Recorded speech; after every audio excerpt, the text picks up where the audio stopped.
რადგან ნების შვიდეული მოდის ბიბლიიდან, გაგახსენებთ რამოდენიმე ამონარიც და ძველი აღთქმიდან. მე არა ვარ რელიგიური ადამიანი, მაგრამ ინფორმაციის მიზნით აბსოლუტურად ყველაფერს ვეცნობი და ვკითხულობ და მოდი ვნახოთ რას წერს ბიბლიაში რა წერია ქონებაზე და სიმდიდრეზე. თქვენ იცით რომ ქრისტესთან ახალგაზრდა კაცი მივიდა და უთხრა მილიონერი, მოდი ესე ვთქვათ და უთხრა როგორ ვიცხოვრო, როგორ ცხონდე. და ქრისტემ უთხრა გაყიდე ყველაფერი და გამომყევი მე.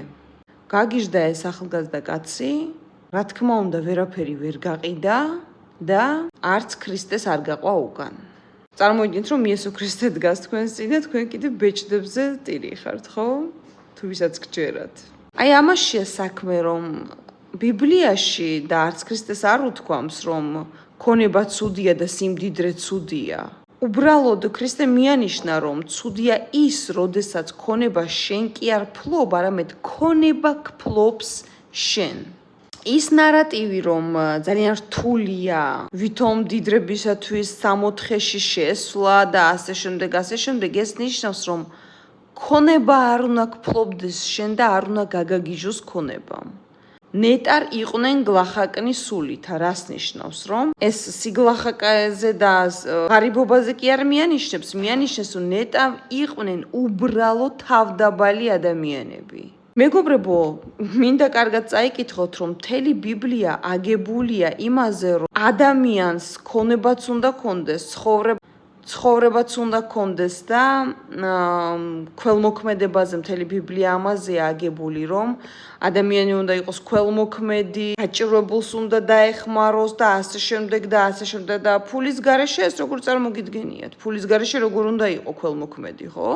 რა თქმა უნდა, რომ ფული უნდა იშოო და დიდი ფული უნდა გქონდეს.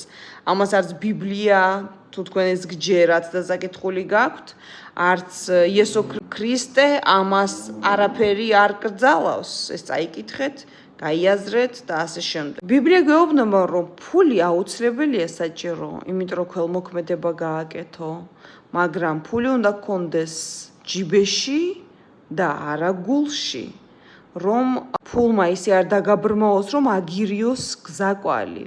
ბევრი ადამიანია რომ ამბობენ, რომ ფულმა შეცვალა, არა. კარგ წესიერ ადამიანს ფული არასოდეს არ ცვლის. ის ბევრ ქველმოქმედებაში იღებს მონაწილეობას. ზოგადად ადამიანებს ეხმარება, ვისაც ნამდვილად სჭირდება ზარმაცებს არ გულისხმობ მე. ამიტომ მეგობრებო, სიმდიდრე სირცხვილი არ არის. მოიშორეთ კომუნისტური აზროვნება.